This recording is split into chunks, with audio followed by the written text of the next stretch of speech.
We could talk about what you're going to do, but I would assume, based on your level of judgment, that I mean, obviously you had a good run at Chico, but you've had some tough runs this year, and it's got to be tough a little bit to and it ain't on your fault, but there is this hype behind a Tanner Holmes. Obviously, you know it. I mean, it's built on your prowess. You have all this attention, and I have to feel like sometimes is the pressure too much? Do people expect too much out of it, or is it? Do you think it's uh, justified for people to think you should be up front every single week? And probably you wish you were too, but it just seems like it is an interesting cross sector.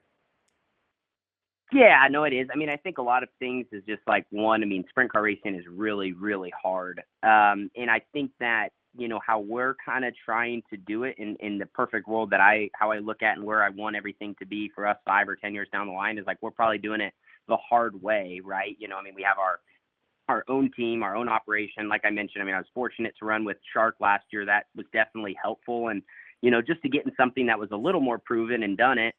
But for us, like we're trying to build our own thing, which, is difficult, basically, I'm going to places that maybe I'd been to a couple times before when, I got to see some new tracks with those guys, but, taking my own stuff with a little bit of a fresher notebook, not as much experience, and just trying to put kind of all the pieces of the puzzle together. So, and at the 410 level, I mean, especially now, there's just so much competition. So you just have your good nights and your bad nights. But the main thing is just getting your car close and unloading with unloading with speed.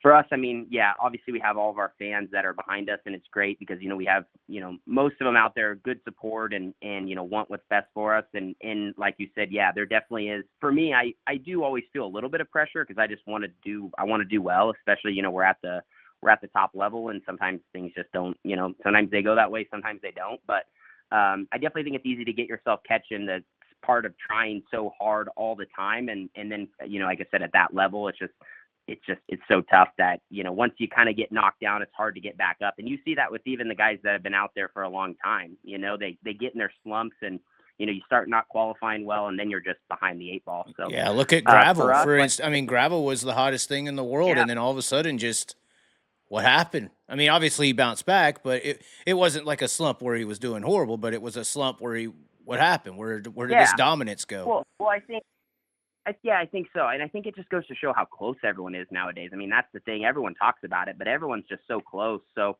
I mean, and guys are always trying stuff. So once, one guy finds something and it's rolling for a while, and then, the next guy finds something. So guys just go through, I mean, look at Buddy Kofoid through the West Coast. He was, Right. Unbelievable. He's been fast for a while, but, all of a sudden, like now, he was just winning just about every night. So, I mean, it's just, it's just really tough. And then, like I told you, we're kind of doing it the hard way, and trying to just kind of build the pieces of it. And that involves a good crew and, having someone that can help lead your team as well. But yeah, like I said, I think we've done enough in the sense of showing some speed that we can definitely do it. It's just, building consistency and then, like I said, building a good notebook as you go to different places.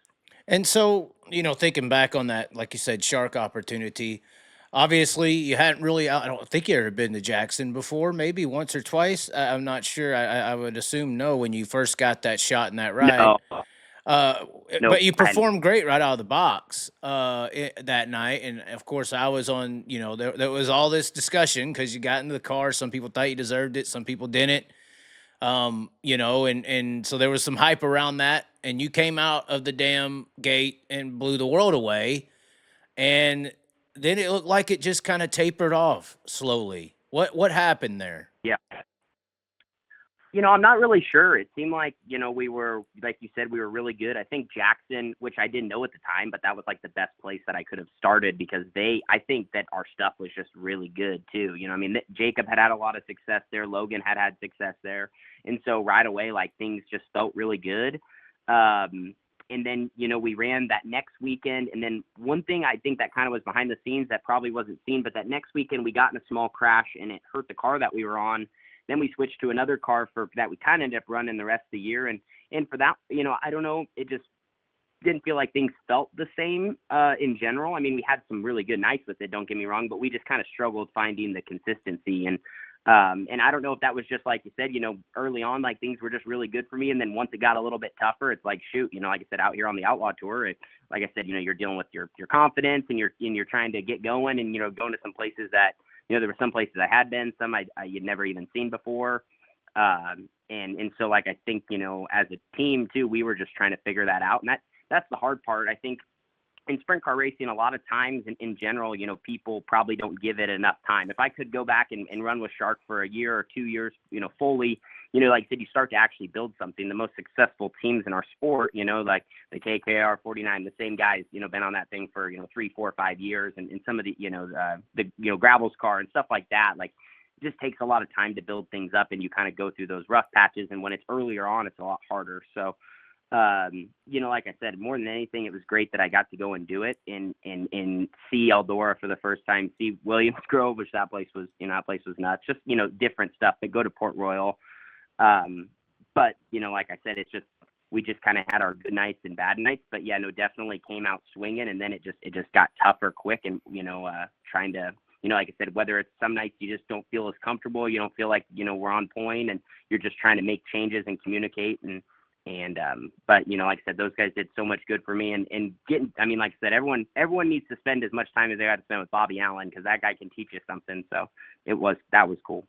And did you get a taste of the lifestyle? Heck, even being a media guy, I run and gun to local stuff and this and that and the other, and I'll sometimes taper with the series for a month or whatever like that.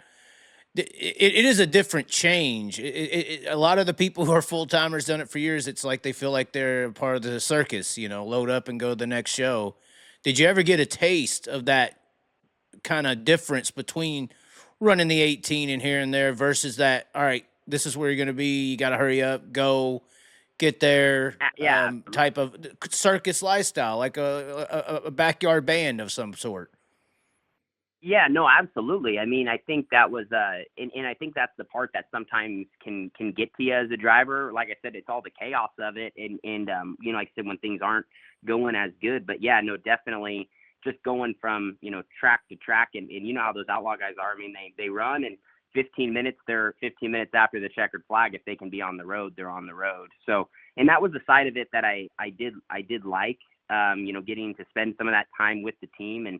And some of the crazy, I got lucky that I did also fly back and forth, so I didn't have to do all of it. But there's some of it where like the one weekend we were in Pennsylvania and then they drove us back to Texas and I think it was Kansas and Texas and then back, for World Finals. So, just so much more, traveling, too. Obviously, you're just really putting the miles down, but I think that gave me enough of a taste that showed me that I do want to do it. I'd love, I definitely before I'm done racing, I'd love to do a full World of Outlaw tour. Like I said, just to say that you got the chance to do it, but also to be, be competitive. And I think one thing that's really nice and that I learned in that 25 races that I did is really nice running with the same group of cars over and over. Sometimes I feel like when you bounce around from a local show to a regional show to an outlaw show, like sometimes every time you show up to an outlaw show, you're like, shoot, this is a bigger race. But once you start racing with those guys all the time and you have even your good and your bad nights, then all of a sudden it's not such a big deal when you line up next to them, right? If you're feeling good or whatever, it doesn't matter who you're up against. You're confident in your car and you know what it's capable of.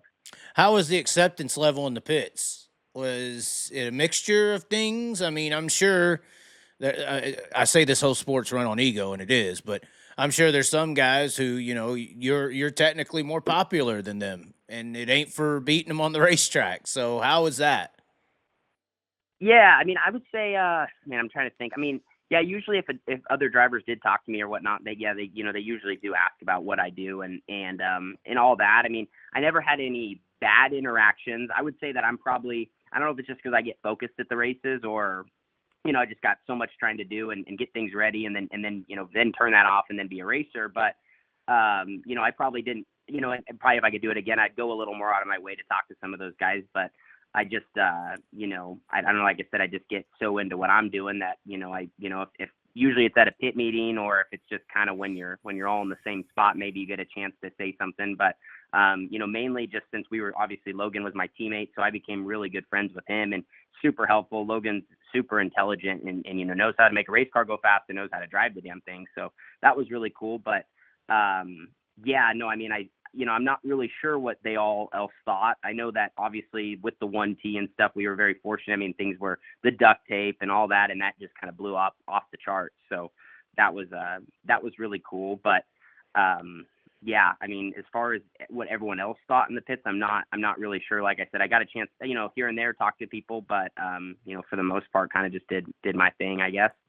And was there any options? I know going into the off season, you kind of did a lot of build up to what your plans would be this year.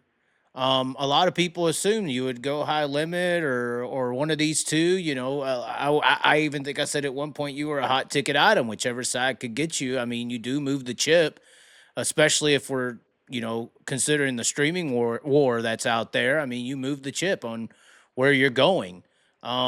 What was that process like? Was there people interested? Did you have any opportunities you just didn't like, or what was the situation all the way through?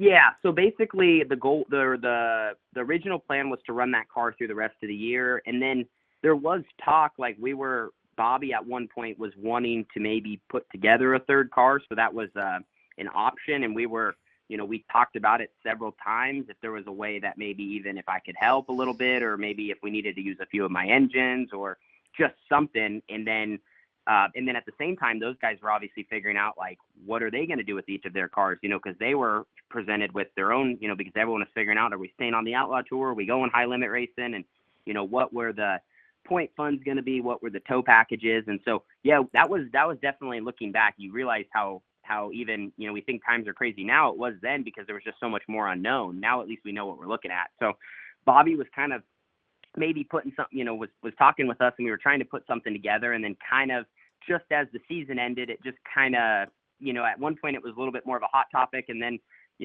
which I totally understand, it just basically became in their best interest not to put together a third car. So then I was like, all right, I need to, I got to figure out what I'm doing. And I didn't really have, any real opportunities. There was kind of one maybe out on the East Coast just to do some more like local racing in PA, but it just didn't, for me.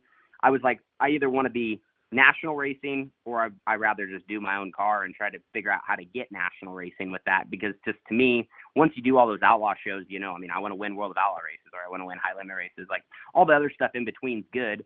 But, if I have to build someone else's program up, even just being a part of it as a driver, I might as well, I feel like, build that. I guess you could use the word investment in my own stuff. Then you, at least your seat's not getting thrown out in the middle of the pit area of, your own car. You have that. So you have that trust and everything.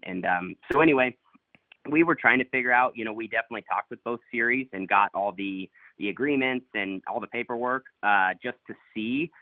But for us, like, we just, unfortunately, our own program wasn't in a spot where it was probably best for us to go do it. The only reason it's really good for us to go do it would just be the for sure, the guaranteed money, as I call it, guaranteed money with a point fund, the tow. At least you're going racing, you're for sure going to get this, and then anything else can, keep building. But it's, like I said, we ultimately probably just weren't ready, and we're still working on trying to get ready and see if, like, hey, next year's maybe the year that we could do it. But it's tough, man. Once you send your stuff on the road, I mean, just, especially us, we're out here on the West Coast. So, like, it's not like we're in Knoxville, Iowa, and we can travel every direction. We're out here. We got to get, we're 3,000 miles from the other side. So, until we kind of get some of that figured out, that made it really difficult. But I think looking back, if something maybe would have ended up working, maybe we would have had a third shark car, but that just, just didn't end up being a possibility.